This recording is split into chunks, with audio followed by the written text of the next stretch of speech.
আসছি পরের খবরে।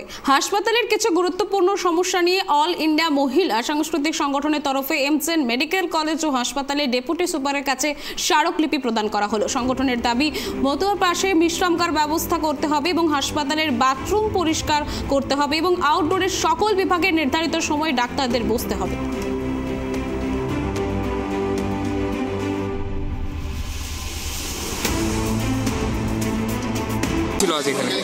আমাদের অল ইন্ডিয়া মহিলা সাংস্কৃতিক সংগঠনের পক্ষ থেকে আজকে হাসপাতালের কিছু গুরুত্বপূর্ণ সমস্যা নিয়ে আমরা এসেছিলাম সুপারের কাছে মিট করতে। হলো কাজ যা করতে এসেছি। হ্যাঁ, আমরা যেসব ডিমান্ড রেখেছি, 1 নম্বর হলো মাতৃমাতে যেসব মায়েরা সিজারিয়ান পেশেন্ট আছে তাদের সামনে স্বাস্থ্য পরিষেবা খুবই বাজে অবস্থা, সেখানে পর্যাপ্ত স্বাস্থ্যকর্মী থাকেন না, অন্যদিকে বাড়ির লোক থাকতে দেন না, ফলে যারা সিরিয়াস পেশেন্ট তারা অনেক সময় খুব দুর্ভোগে ভোগেন, অনেক সময় পড়ে যায়। ফলে আমাদের ডিমান্ড পর্যাপ্ত স্বাস্থ্যকর্মী রাখতে হবে, না হলে বিকল্প বাড়ি।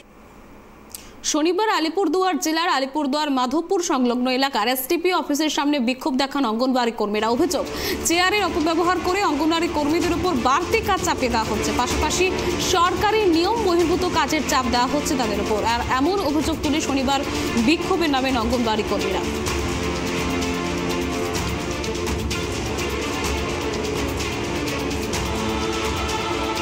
176টা প্রজেক্টে আইসিডিএস চলে। প্রায় 48 বছর অতিক্রান্ত এই প্রজেক্টের মাধ্যমে 0 থেকে 6 বছরের শিশুদের পুষ্টিকর খাবার দেওয়া এবং প্রাক প্রাথমিক শিক্ষা দেওয়া। 100% মহিলারা এই কাজটা, এই পরিষেবাটা পৌঁছে দেয় গ্রামে। সাম্মানিক ভাতার বিনিময়ে কাজ করে, কিন্তু কোনো সম্মান এদের নেই। যা পরিশ্রম করে তার যোগ্য পারিশ্রমিক নেই।